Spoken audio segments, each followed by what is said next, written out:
शान्ताकारं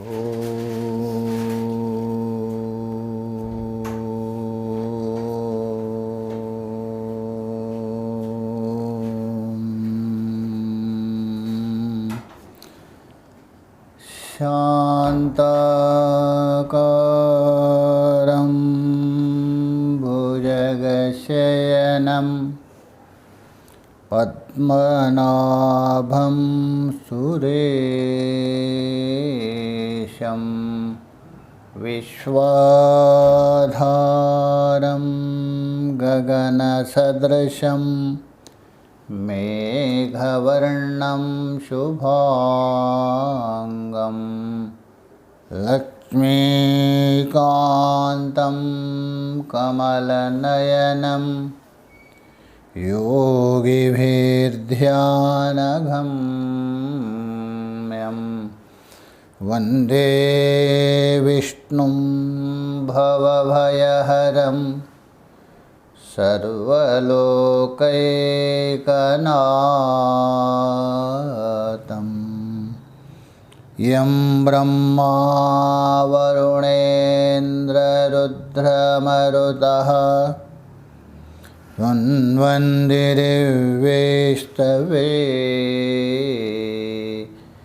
वीरैस्ताङ्गपरक्रमोपनिषदैर्गायन्ति यं सामगा ध्यानावस्थितरद्गदेन मनसा पश्यन्ति यं योगिनो यस्यान्तं न विदुसुरासुरगणा देवाय तस्मै नमः देवाय तस्मै नमः। गुरुर्ब्रह्मा गुरुर्विष्णु गुरुर्देवो महेश्वरः गुरुः साक्षात् परं ब्रह्म तस्मै श्री गुरवे नमः तस्मै श्री गुरवे नमः। ओम शांति शांति शांति।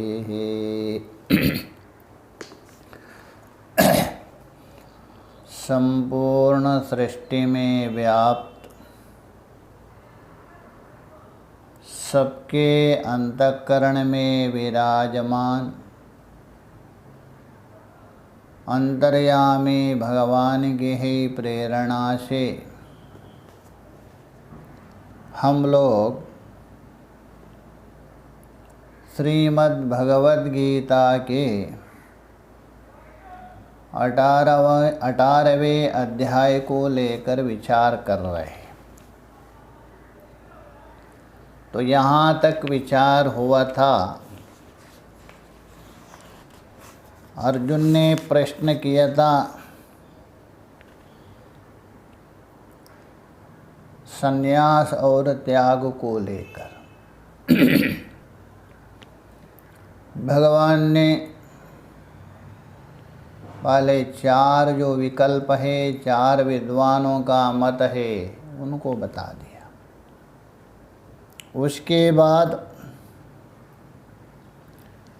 उसमें मेरा क्या निश्चय है, ये 4थे श्लोक में बता दिया।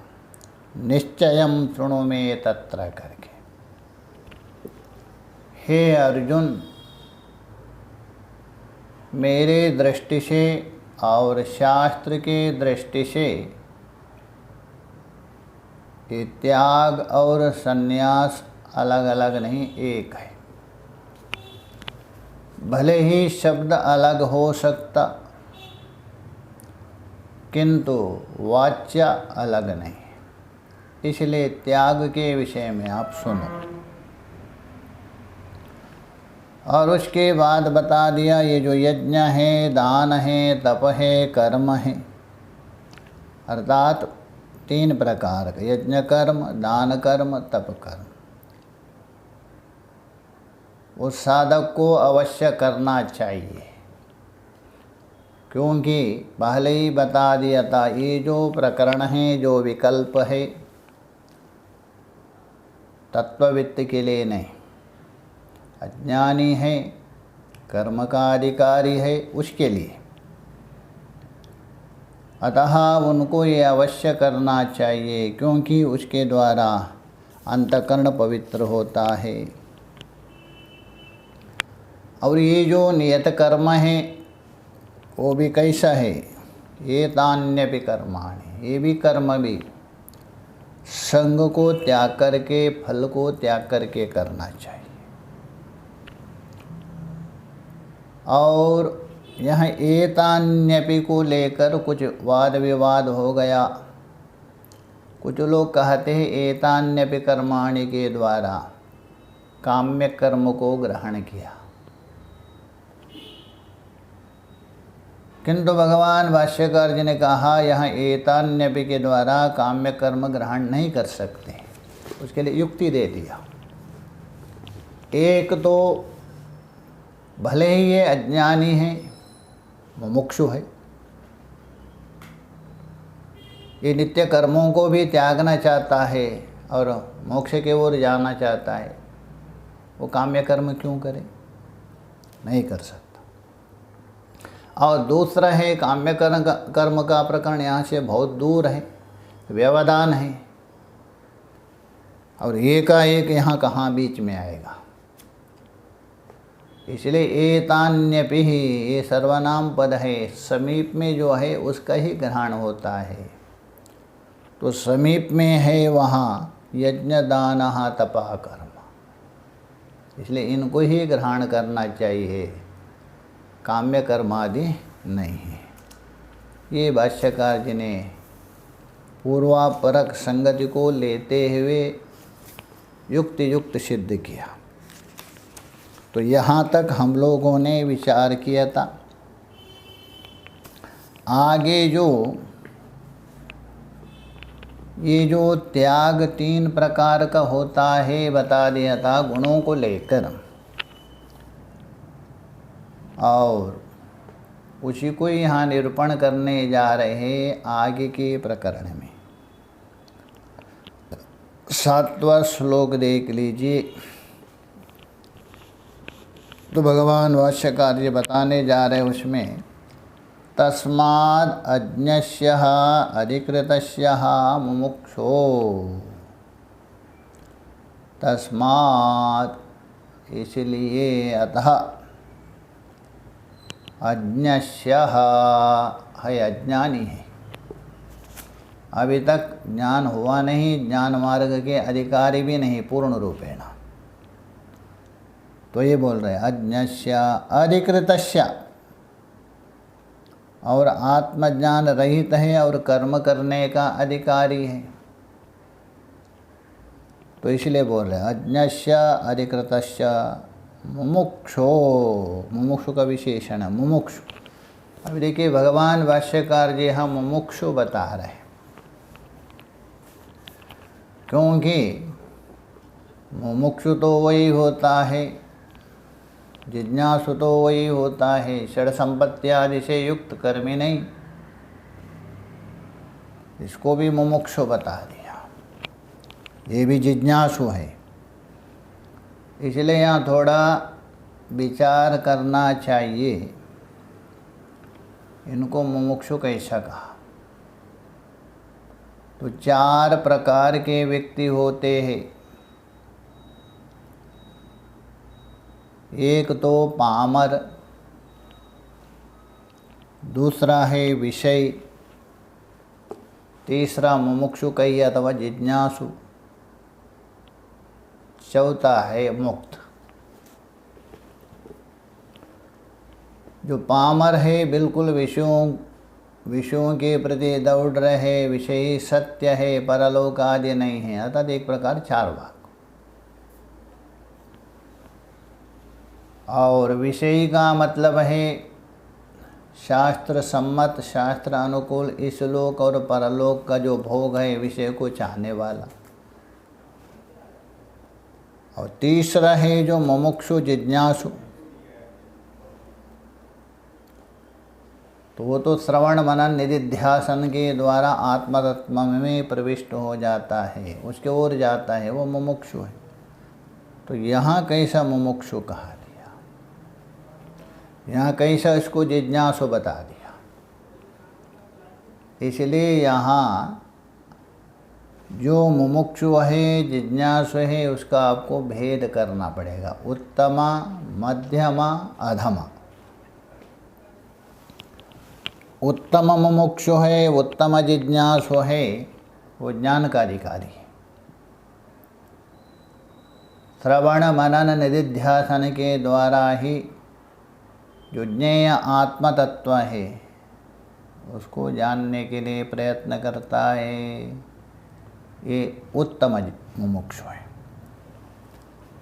मध्यम मुमुक्षु है उपासना करके अपना जो उपास्य है उसको प्राप्त करना चाहता है, अतः ध्येय ब्रह्म को प्राप्त करना चाहता है। ये मध्यम मुमुक्षु हो गए। ओम नारायण। हाँ, हरि ओम, हरि ओम। जय विश्वनाथ। नारायण।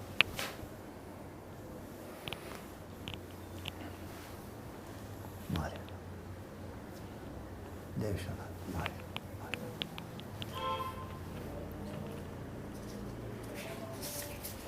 नारायण।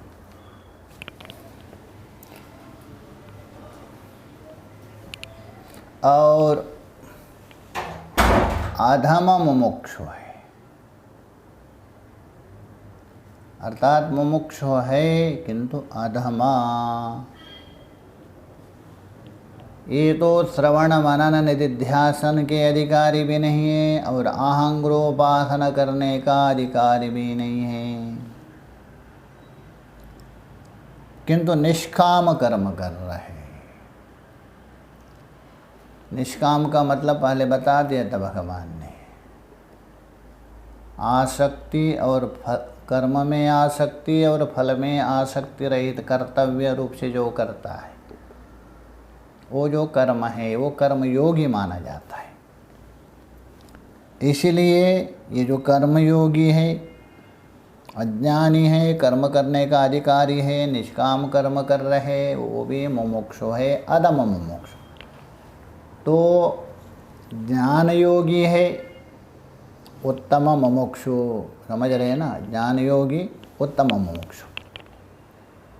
ध्यान योगी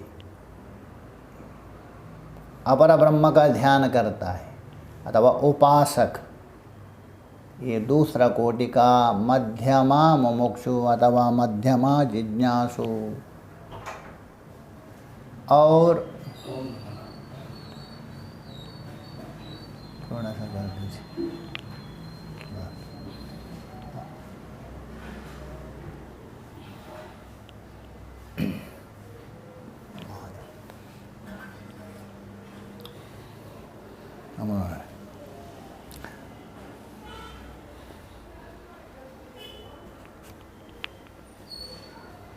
अरे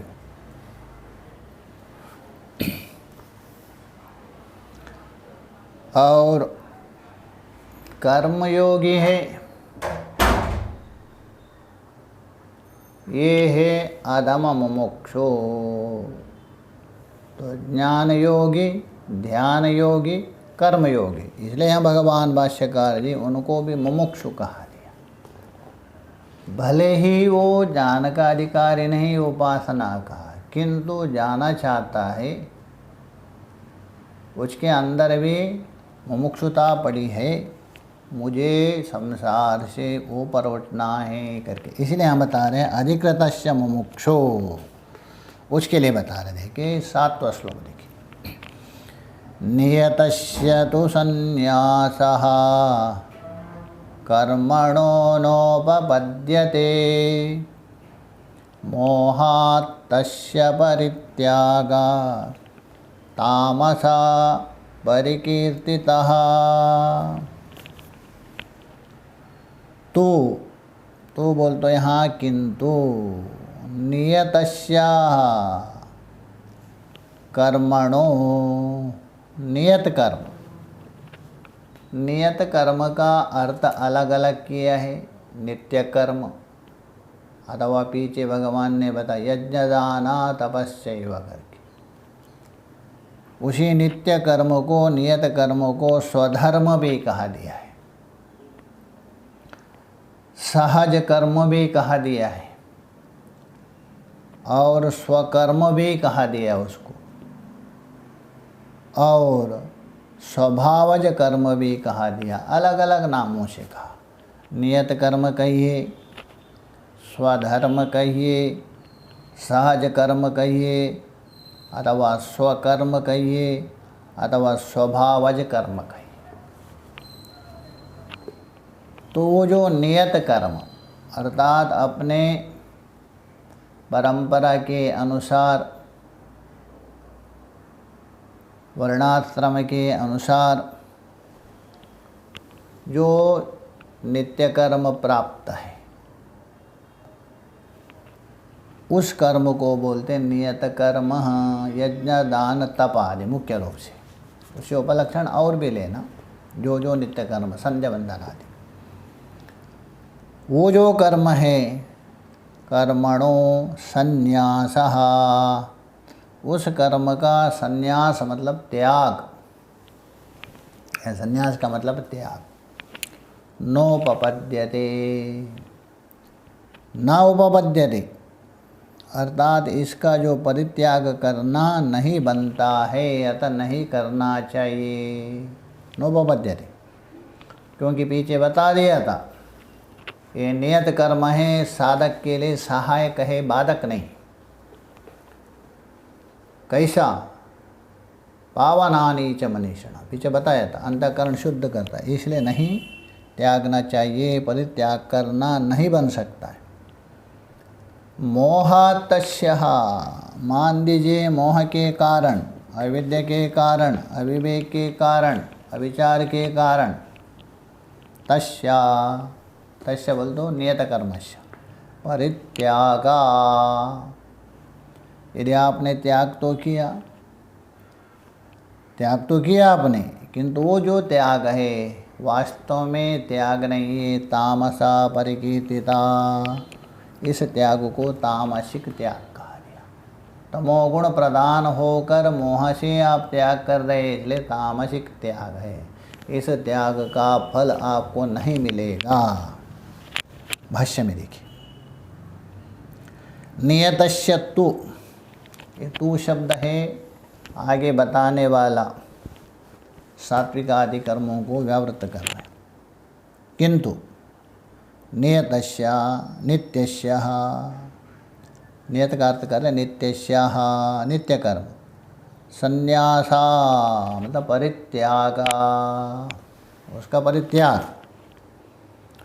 कर्मणो न उपपद्यते, नित्यस्य कर्मणः परित्यागो न उपपद्यते। नित्य कर्म है, स्वाभाविक कर्म है, सहज कर्म है, उसका परित्याग नहीं बनता, परित्याग नहीं करना चाहिए।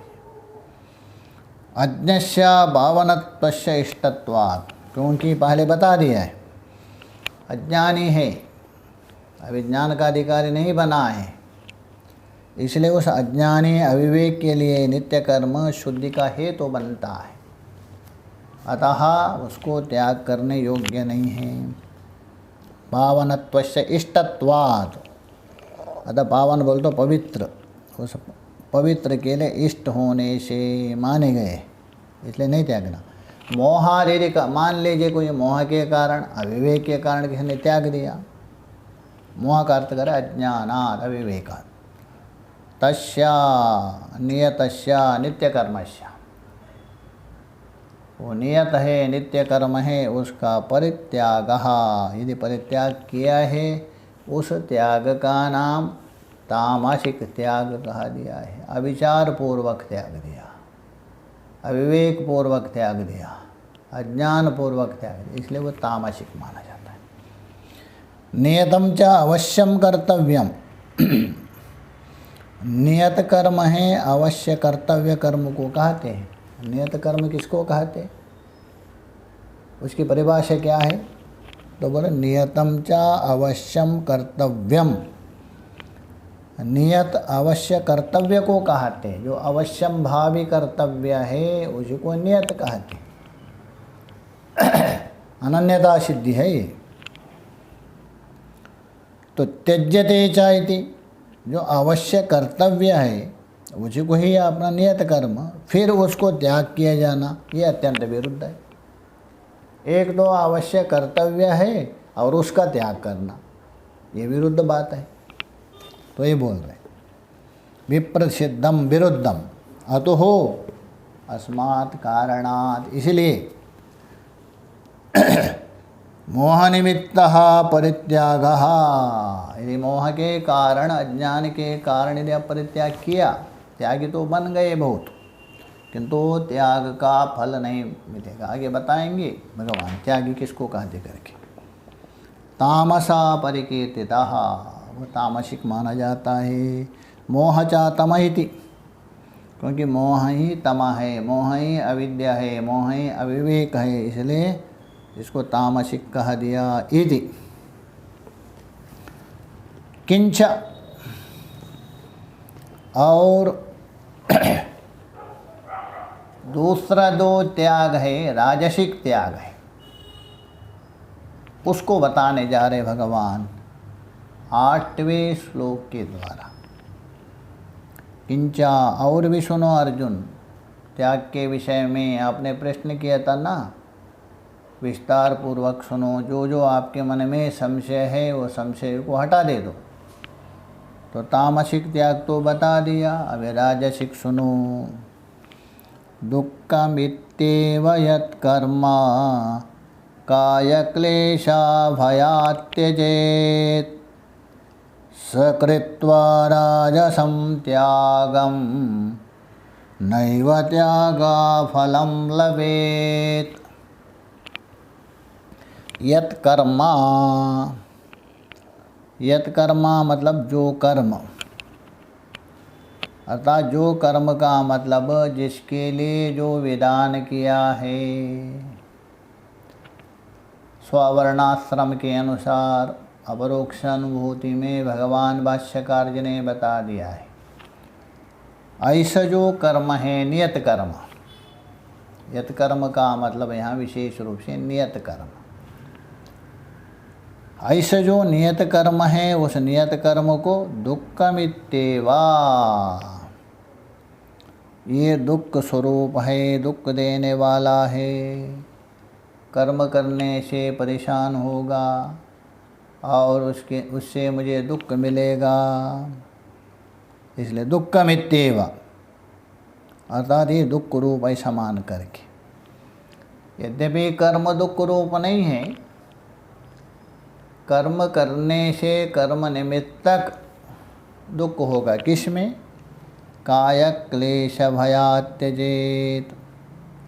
काया मतलब है शरीर, तो शरीर के क्लेश के भय से यदि कर्म करना हो आपको बैठना पड़ेगा, सबसे पहले आपको जल्दी उठना पड़ेगा, और ठंडी यदि है स्नान करना पड़ेगा,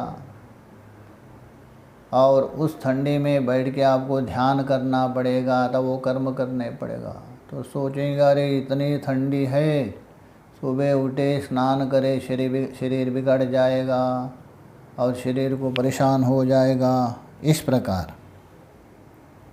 तो काय क्लेशा, काय बोल तो शरीर की क्लेश के वजह से, किंतु विचार नहीं करता है व्यक्ति, अरे शरीर को क्लेश यदि हो, थोड़ा सा तो क्लेश तो सहन करो, क्योंकि उससे आपको ही फायदा है। शरीर तो यहाँ पड़ा रहेगा, माटी से आया हुआ माटी में ही जाएगा, उसके लिए थोड़ा क्लेश यदि हो भी गया, शरीर के अंदर जो आप है उसको तो सुख मिलेगा। इसलिए शरीर को क्लेश होगा इस भय से छोड़ देता। किंतु क्या करे व्यक्ति, अधिक से अधिक शरीर भाव को ही सब कुछ मानते। शरीर भाव को मान करके थोड़ा भी कष्ट सहन करने के लिए तैयार नहीं। अरे आप इष्ट पाना चाहते हो, कष्ट अवश्य सहन करना पड़ेगा।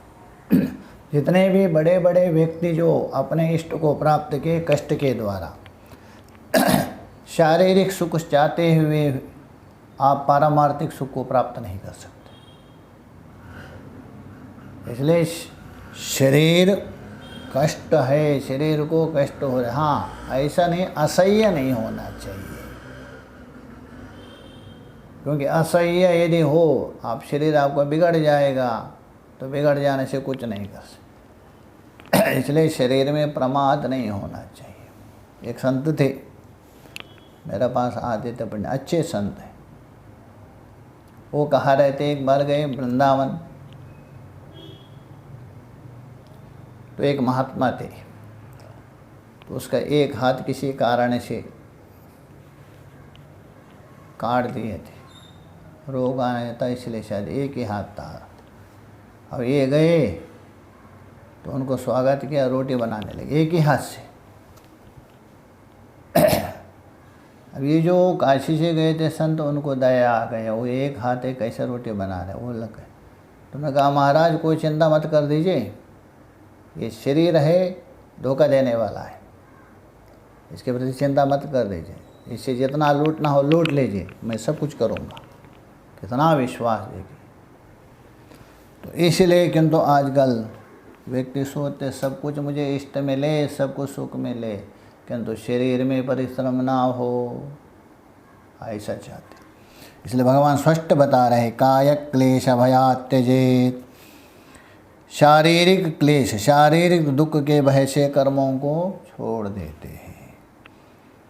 सकृत्वा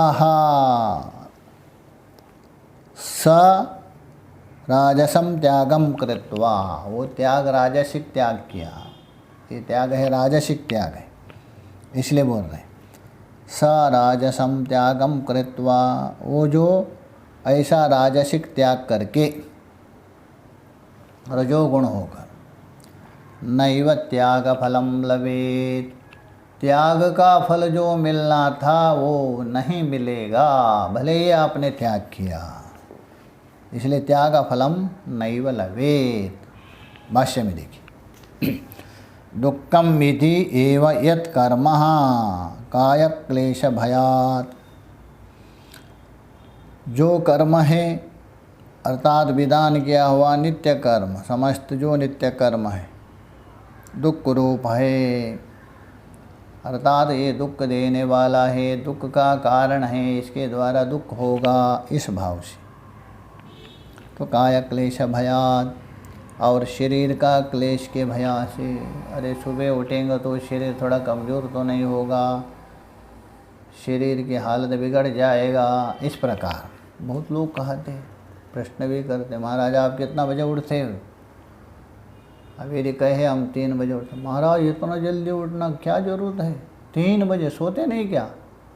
अरे बाद में उठना चाहिए।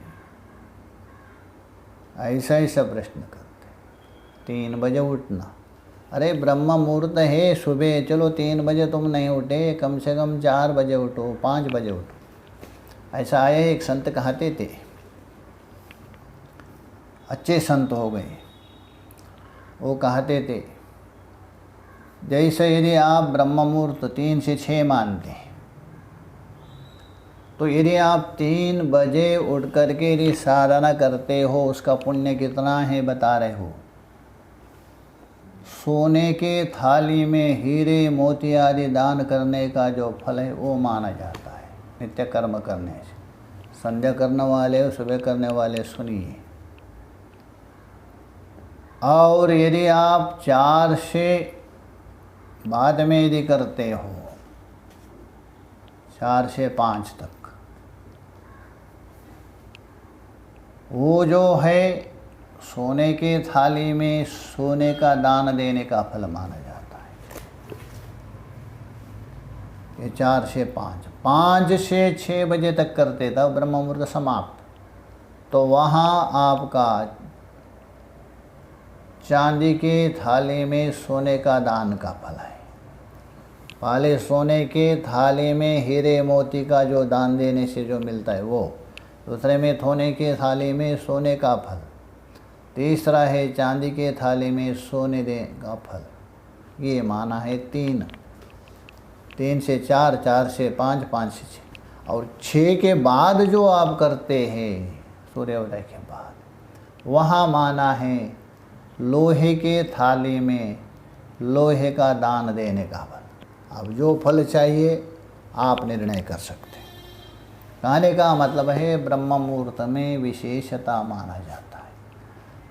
और ये भी खोज किया है वैज्ञानिक लोगों ने, विचारकों ने तो कहा दिया, वैज्ञानिकों ने भी माना है। प्रातः काल में सुबह सुबह जल्दी, भोर में जल्दी उड़ते हैं, उनमें एक तो शुगर और बीपी आजकल ये बहुत चल रहा है, ये कम देखा जाता है।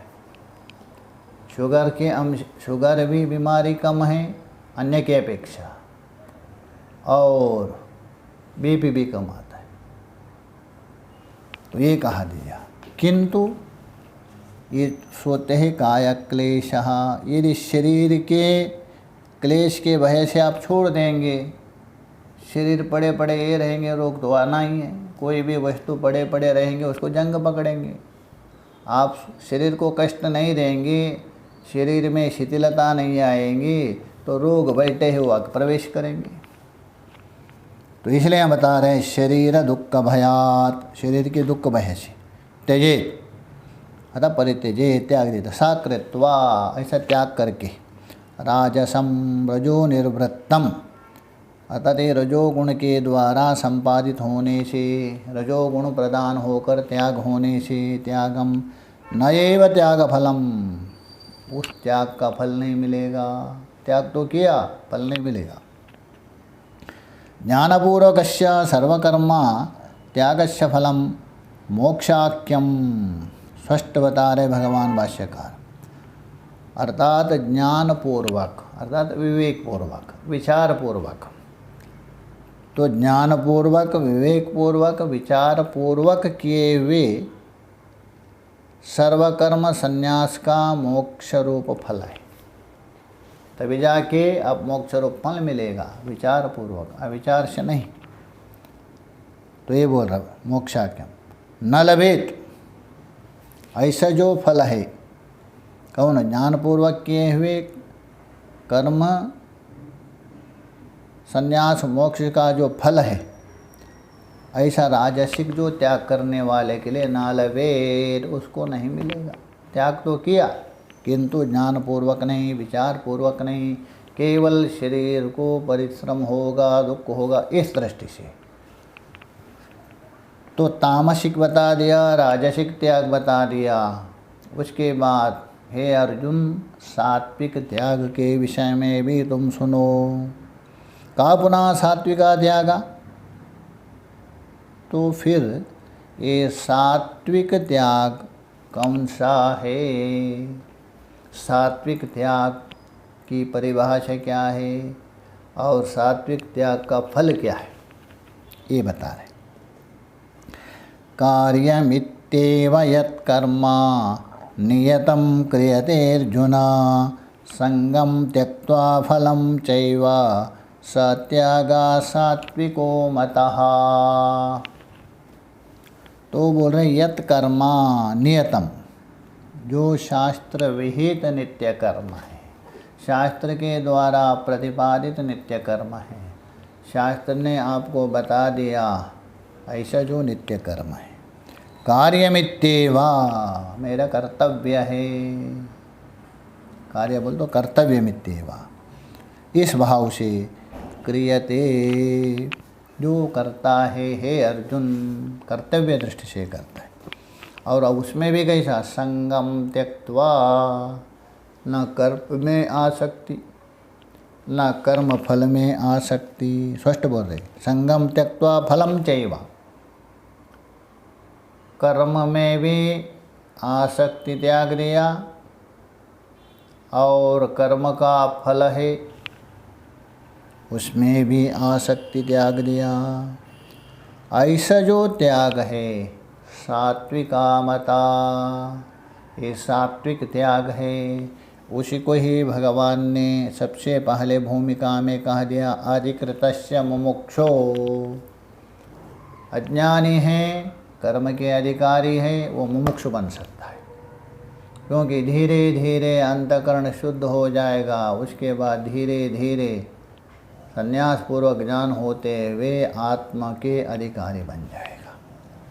इसलिए सात्विका मत भाष्य में देखिए, कार्यम, कार्य बोलो कर्तव्यम, ये मेरा कर्तव्य है, क्योंकि मैं मनुष्य बन के जन्म लिया हूँ, पशु नहीं हूँ, इसलिए कर्तव्य इति एवा यत् कर्म, जो कर्म करता है, कौन सा, नियतम नित्य कर्म क्रिय, निर्वर्त्यते, क्रियते का अर्थ कर निर्वर्त्यते, संपादन करता है, विधिवत करता है। हे अर्जुन, हे अर्जुन इस प्रकार करता है, कैसा, संगम त्यक्त्वा फलम चैव, संग और फल दोनों को त्याग करके करता है। संग को भी त्याग दिया और फल को भी त्याग दिया, इस प्रकार जो करता है।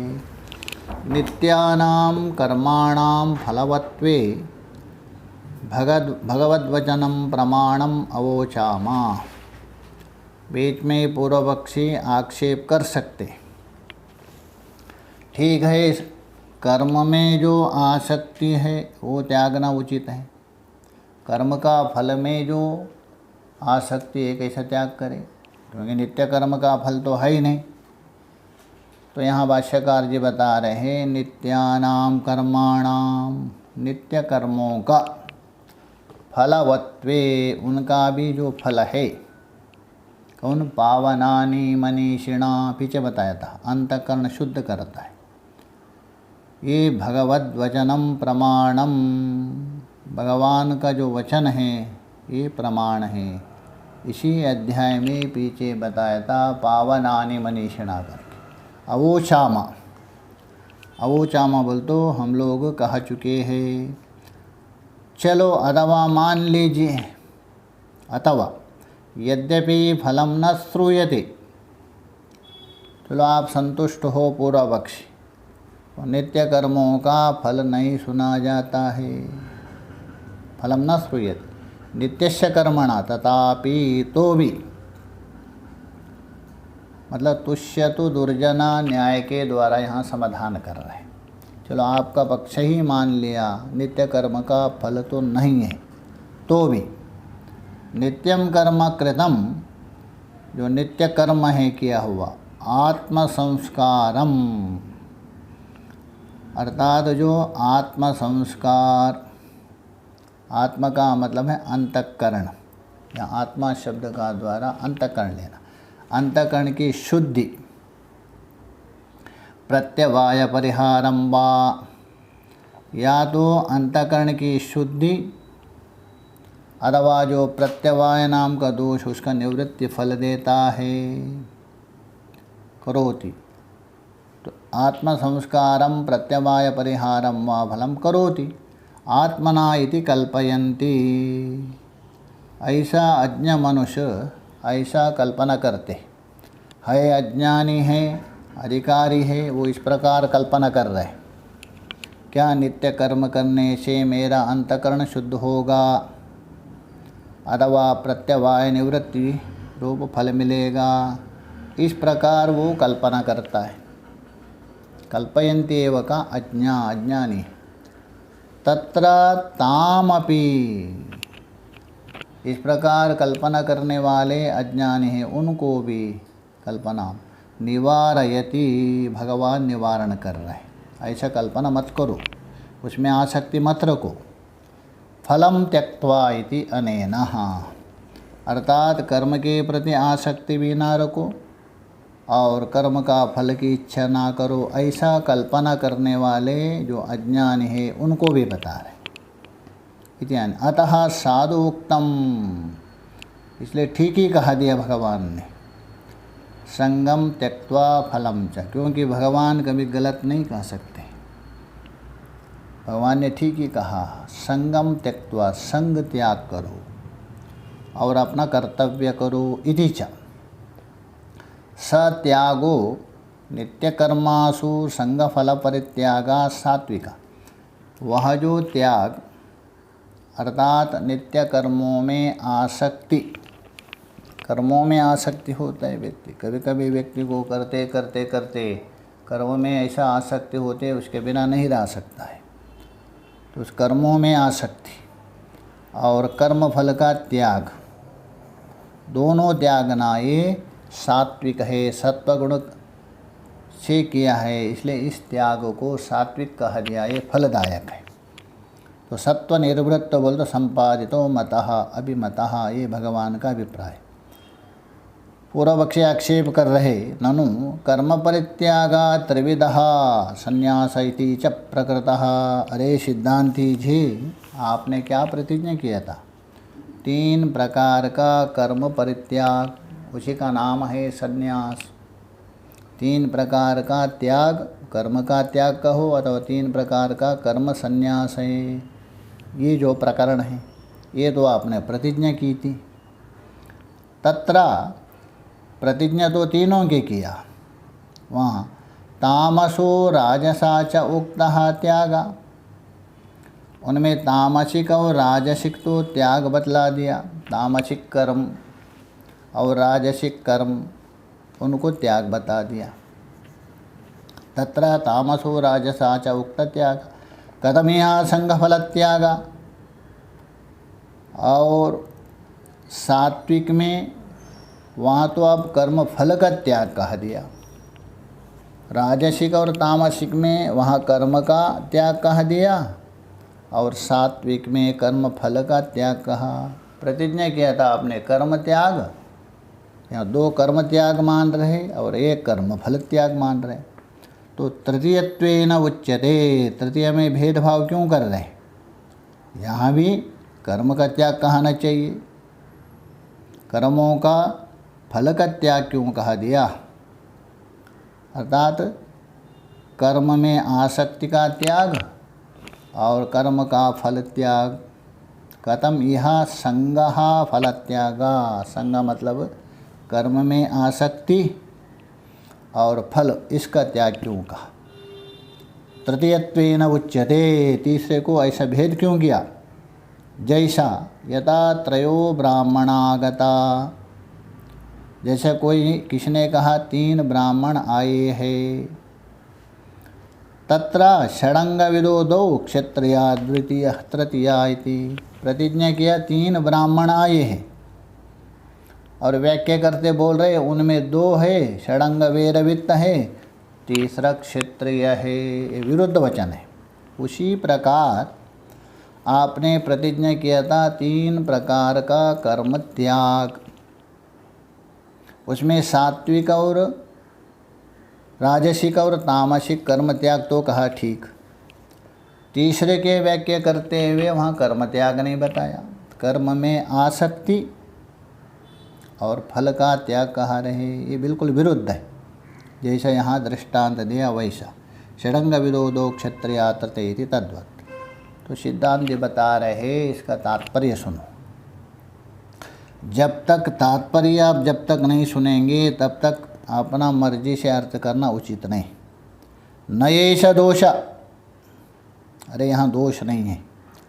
त्याग सामान्य ना, चाहे तो कर्म को त्याग करे अथवा कर्म की आसक्ति त्याग करे अथवा फल की त्याग करे, त्याग तो तीनों में है।